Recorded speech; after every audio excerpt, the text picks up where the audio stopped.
What if you could take like a really vague, totally undefined passion of yours? Right. Something as simple as cooking or, maybe fitness or even something super niche like vintage watch collecting. Oh, sure. What if you could take that and turn it into a fully coded live actual money-making app in a single afternoon? Okay, that sounds... And here's the kicker. What if you could do all of that without knowing a single line of code? No bootstrapping a company, no hiring expensive developers, and absolutely no staring at a blank screen trying to figure out where to even begin. I mean, it sounds incredibly far-fetched, honestly. It leans almost into science fiction. Right. Or at the very least, it sounds like one of those hyper-optimistic pitches you hear from a super early stage startup. Oh, totally. A classic Silicon Valley pitch. Exactly. But when we look at the source materials we're analyzing today, that hypothetical scenario it's rapidly moving from just an aggressive pitch to a completely tangible operational reality. Yeah, it is. And welcome to this deep dive into our source material for today. We have a genuinely fascinating stack of internal documents from a company called Eon AI Ventures. Yeah, these are dense. Very. Specifically, we're looking at two key pieces of text. The first is an internal team memo from a leader at the company named Dan. Right. And the second is a highly detailed, version 1.0 technical specification document for a platform they're building called Oh Wow Earn. And we have to point out the detail that really sets the stage here. Oh, the author, right. Yes. This technical specification itself was authored by Claude, the AI system. It's wild. It adds this entirely meta layer to the whole discussion right from the jump. It really does. We are essentially looking at an AI that has written the comprehensive blueprint for an AI-driven platform. Which is just, yeah. So our mission today is to unpack this blueprint. We are going to explore how this Oh Wow Earn platform promises to take you, the user, from a state of total blank page paralysis. That classic I don't know what to build feeling. Exactly. Taking you from that to a live functioning application in just a matter of hours. It is fundamentally about bridging that massive canyon between a simple, everyday idea and a fully deployed digital product. Right. So, okay, let's unpack this, because the sheer ambition of what Eon AI Ventures is attempting here, it really forces us to completely rethink how businesses are created from the ground up. What's fascinating here is that the most revolutionary aspect of this document isn't simply the fact that an AI is writing code. Right, because we've had that. Exactly. We've had code-generating AI for a few years now. That's not new. The real breakthrough outlined in this spec is the complete end-to-end automation of the entrepreneurial journey itself. Yeah. This system systematically attempts to remove the friction at every single choke point. I mean, it handles the idea generation, then moves to market validation, the software development, all the way through to server deployment. It's the whole pipeline. The entire thing. And the context provided in Dan's internal memo really grounds why they're even building this in the first place. It does. It sets the stakes. He sends this out to the EON team to outline their internal evolution, but he anchors it in a pretty stark observation about the broader economy. Yeah, he points out a reality that I think a lot of people are feeling right now. Entry-level jobs are drying up. Right. And traditional employers are becoming increasingly indifferent to college diplomas. Which is a huge shift. It is. What those employers actually care about now is a candidate's portfolio. Yeah. They want tangible proof of what a person has actually built in the real world. Right. And that economic shift creates a massive bottleneck for people who have domain expertise, but they lack technical skills. Absolutely. Dan highlights a specific and honestly rather surprising statistic in his memo to illustrate this gap. He notes that 80% of Stanford students express a desire to be entrepreneurs. 80%. But the glaring issue is that there is currently no existing viable solution for the people in that demographic who cannot code. And we're talking about Stanford here. Exactly. Even at a place like Stanford, which is arguably the global epicenter of tech innovation, the barrier to entry remains prohibitively high for non-coders. Yeah. And OWEARN is positioning itself to be exactly that missing solution. The memo traces their evolution to get to this point, and I think it's worth looking at the performance claims because they are aggressive. It's very aggressive. They started with a process they called vibe coding. Right. So according to the internal documentation, vibe coding still required a baseline level of coding skill from the user. You had to know something. Yeah, you were essentially manually copy-pasting code back and forth. The memo states this older process took 50-plus iterations to get a functional piece of software. 50. And the entire ordeal stretched out over days or even weeks. It was exhausting. Then the memo notes they upgraded to something called Vibe Flow. Which is better. Right. This reduced the technical burden significantly, requiring minimal coding from the user. It dropped the iteration count down to 20 plus and tightened the timeline to just a few days. Still a few days, though. Exactly. But that brings us to the core of today's deep dive, Oh Wow Earn. Dan claims this new system requires absolutely zero coding skills. The iterations drop from 20 plus down to just 1 to 3. 1 to 3 iterations. And the time to get a live working app plummets to mere hours.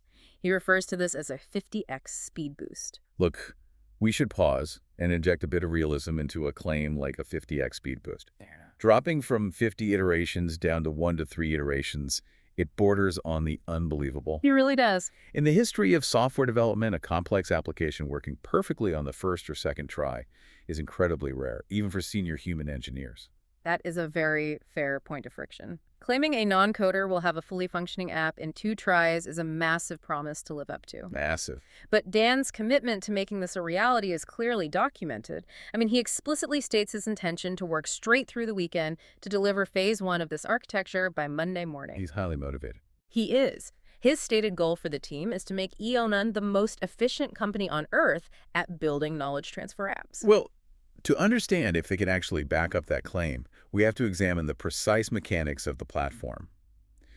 The technical specification document walks us through a highly detailed user journey. They title it From Passion to Paycheck. Right? Yes, appropriately so. They provide a specific hypothetical example of a user going through this system, and analyzing this example is crucial to understanding the platform's value proposition. So let's walk through that specific journey, keeping in mind how this might apply to you, the listener. Okay. Step 1 is the passion phase. You log into the platform and are greeted by an interface called the Entrepreneur Guide. And you don't need a business plan here. No business plan, no wireframes. In the documents example, the user simply types a single sentence, I love cooking and live in Austin, Texas. And at that exact moment, the system takes over.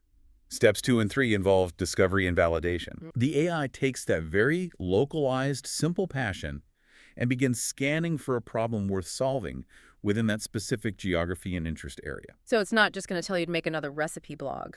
Exactly. Instead of suggesting a generic consumer blog, the AI pivots the user toward a B2B or business-to-business model. For our hypothetical Austin cooking enthusiast, the system suggests building a food waste tracking application for local restaurants.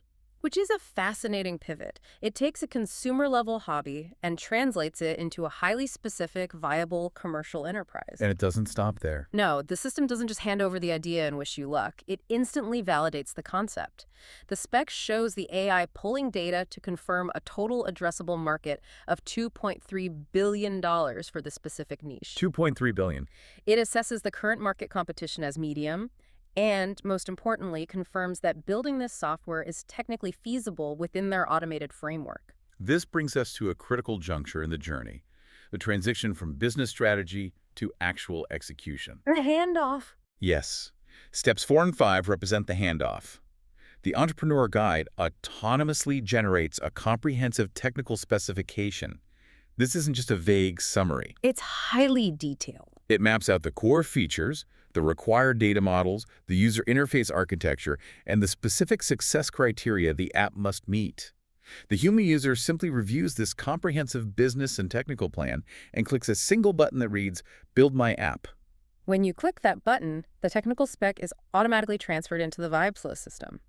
And here is where the traditional concept of software development is completely inverted, because you, the user, aren't building anything at this stage. You're just watching. Steps 6 through 8 detail how a tool called the Claude Agent SDK takes control. And for those unfamiliar with the terminology, an SDK, or software development kit, is essentially a digital toolbox. Right. The AI isn't just generating raw text on a screen, it is actively pulling out digital hammers and wrenches to construct the application's architecture autonomously. It reads that technical spec and begins writing the necessary code entirely on its own. And the spec document estimates this autonomous coding process takes between 1 and 4 hours. Which is incredibly fast. Once the system finishes writing and self-testing the code, it automatically pushes the entire package to a platform called Replit. Yeah. You can think of Replit as renting a fully prepared plot of land on the internet, where your newly built digital house is instantly dropped, connected to the plumbing, and open to the public. It handles all the hosting. Exactly. The result is a live public URL, something like foodwastetracker.username.repl.co. The implications of that pipeline are staggering. It fundamentally alters what it means to be a startup founder. Think about your own hobbies for a second. Imagine typing in, "I like restoring vintage bicycles in Portland," or "I love indoor gardening in Chicago." Right? According to this document, this exact pipeline could instantly generate a validated business model and begin coding functional software around your specific passion while you step away from your computer to go make lunch. To grasp how they are engineering this pipeline, we have to look deeper into the technical specification. The document divides the platform's rollout into two distinct phases. Phase 1 and Phase 2. Right. Phase 1 is focused entirely on the autonomous engine, which the spec slates for development over weeks 1 and 2.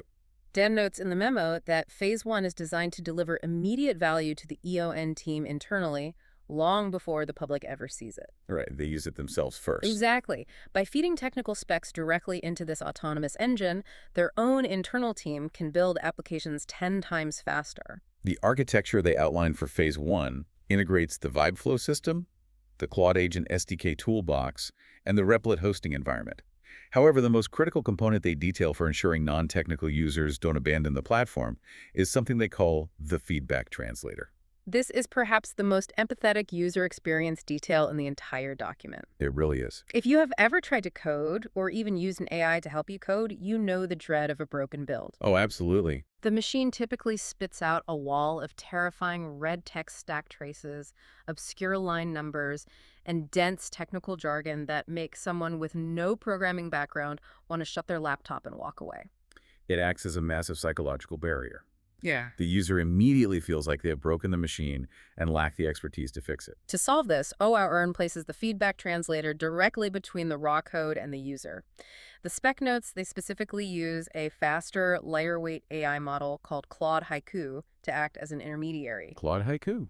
Yeah, its singular job is to intercept those terrifying error codes before the user ever sees them and translate the core issue into friendly, plain English. The system prompt governing this translator is explicitly engineered for a non-technical audience. It is instructed to be concise, to remain friendly, to entirely avoid jargon, to clearly explain what went wrong, and to suggest the immediate next step. It filters all the scary stuff out. Right. It intentionally filters out all the internal file paths and specific line numbers. This translates directly into what the user actually sees on their screen, which the document refers to as the build panel. Yeah. Instead of looking at a chaotic, scrolling terminal window full of code, the user watches a simple animated progress bar. It provides plain English updates on what the AI is currently building, offers an estimated time remaining, and if the AI does hit a roadblock that requires human input, the interface simply presents a button that says, "Fix this." It's a fix this button. The user clicks it, and the AI attempts an alternative coding approach. It effectively reduces the incredibly complex discipline of software engineering down to basic project management. The user becomes a manager approving directions rather than a laborer laying bricks. That's a great way to put it. And this seamlessly leads into Phase 2 of their rollout, scheduled for weeks 3 and 4. Phase 2 shifts the focus entirely to the end-user experience by connecting the entrepreneur guide, the idea generation phase, directly to the Vibeflow building engine. They accomplish this connection by introducing a crucial new element they label Step 8.5. This is the structural bridge of the entire platform. Step 8.5. Yeah. It takes all the conversational data you provided during your journey, your initial purpose, the specific localized problems the AI identified, and the proposed software solution, and it translates all that context into a strict JSON-like technical specification. We should probably clarify what that means for the listener. JSON is essentially a highly standardized clipboard format. Right. It's a structured way of organizing data so that machines can easily read and execute instructions without getting confused by the nuances of human conversation. This JSON spec rigidly defines the technology stack the AI must use to build the app. So to use a construction analogy, this is where the system picks the building materials for the house before the robot workers start hammering. Exactly. The document specifically mandates using frameworks like React and Tailwind for the front end. In our analogy, React and Tailwind are the interior design, the paint job, and the layout of the rooms, everything the user interacts with. Furthermore, the JSON spec dictates the use of PostgreSQL for the database. Okay. To continue your analogy, PostgreSQL is the deep foundation and the basement filing cabinets where all the critical user data is securely stored. Makes sense. The AI is handed this exact list of materials, the required features, and the definitive success criteria it must meet before it considers the application finished. It sounds like an incredibly airtight system, but any platform granting this level of autonomy to an AI must have strict limitations. I mean, a machine writing and testing its own code could easily spin out of control. Oh, very easily. The technical spec does dedicate a significant section to addressing these risks and the necessary guardrails. A primary concern with autonomous coding loops is the risk of the AI getting stuck trying to solve an impossible error, running in circles for days, and racking up astronomical server and API costs in the process. A runaway budget. Exactly. To mitigate this, EON implemented a hard 4-hour maximum timeout for any single build. If the AI cannot figure out the architecture within that 4-hour window, the system automatically pulls the plug to prevent those massive costs. They also detail specific financial guardrails regarding the AI models they deploy. The system operates on token budgets per project. Right. By default, OWOW-Earn uses the Sonnet model, which the document notes is highly capable for general coding, but significantly more cost-effective. Yeah, they save the big guns for later. Right. They specifically reserve the much more expensive heavyweight Opus model only for the most complex, intractable coding tasks. It's a necessary operational strategy to ensure they don't bankrupt the company every time a user requests a localized food waste app. But detailing these API costs brings us to a massive structural vulnerability for EON AI Ventures. It is the elephant in the room, and to their credit, the spec document directly addresses it in its risk assessment section. The Anthropic problem. Yes. What happens to this entire business model if Anthropic, the multi-billion-dollar research lab that actually creates the Claude AI powering this platform, decides to release their own autonomous consumer-facing application builder? That is the ultimate existential threat for any startup that builds its entire product on top of another company's API. Absolutely. If Anthropic simply updates their main interface to do exactly what OWOW-Earn does, why would anyone need EON's platform at all? The document lays out EON's strategic defense against this threat, detailing what they believe is their business moat. They argue their survival relies on 3 distinct pillars. Okay, what are they? First, they point to an unparalleled non-programmer user experience, relying heavily on tools like the feedback translator we analyzed earlier. They're betting that they can build a more empathetic, consumer-friendly wrapper than a purely technical AI research lab will. We really need to question if that is a sufficient defense, though. Is a friendly progress bar and a fix-up-his butt truly enough of a moat to hold off a tech giant with virtually unlimited resources? It's a fair question. It seems like a fragile first pillar. It is certainly debatable, which is likely why they rely on their second pillar, the idea discovery pipeline. They argue that while Anthropic might eventually build a phenomenal autonomous coder, OWOW-Earn has the proprietary entrepreneur guide. Right, the passion to paycheck part. Exactly. Their system doesn't just build code, it tells you exactly what you should be building based on market validation and your personal passions. And the third pillar of their moat is a targeted strategic focus on emerging markets. The document outlines a plan to capture users globally who have been historically left out of the traditional Silicon Valley ecosystem. That's a big play. It is. By providing this tool to non-technical users in developing economies, they hope to build a deeply loyal user base before a competitor can reach them. And they have tied concrete success metrics to this strategy. They are aiming to achieve that monumental drop down to just 1 to 3 iterations per application. Right. They are targeting successful deployments within that 1 to 4 hour window. And perhaps the most vital metrics for their survival. They are targeting an 80% success rate for complete non-programmers to walk away with a functional application. 80% is huge. Coupled with a 90% user satisfaction rate regarding the clarity of those translated feedback messages. If they can actually hit those internal numbers, they will have fundamentally altered the barrier to entry for digital businesses. It requires us to completely reevaluate the timeline and cost associated with bringing an idea to market. When we pull all of these sources together, Dan's deeply ambitious team memo, the staggering claims of a 50x speed boost, the seamless passion-to-paycheck user journey, and the highly empathetic technical architecture utilizing a feedback translator, it becomes clear that OWOW-Earn represents a massive paradigm shift. It really does. We are not just looking at an incremental tool that helps a professional developer write code a little bit faster. We are looking at the attempted automation of the entire software business pipeline. The entire thing. It takes a user from identifying a localized market gap in a city like Austin, Texas, all the way to deploying a live, monetizable software solution without them ever needing to understand the underlying technology. It fundamentally transforms the role of the user. You are no longer required to be a consumer of software, nor do you have to be the manual laborer building it. Right. You become the director of autonomous agents. The human provides the localized vision, the passion, and the initial spark. The machine handles the entirety of the execution. And as we consider the reality of a platform that can successfully reduce the cost, the time, and the technical friction of software execution to near zero, it forces us to ask how this changes the broader economy of ideas. It certainly changes the value of an idea, but it also raises a massive, entirely unresolved implication that the EON documents never actually address, and it's something you should seriously consider. If a platform like OWOW uses an autonomous agent provided by Anthropic to build a highly lucrative million-dollar software application based on your vague, one-sentence idea, who actually owns the copyright to that code? Wow. When the barrier to execution vanishes and the AI is the entity doing the actual building, the legal definition of ownership is going to face a reckoning. If you didn't write a single line of the software that makes you rich, how much of that business is actually yours?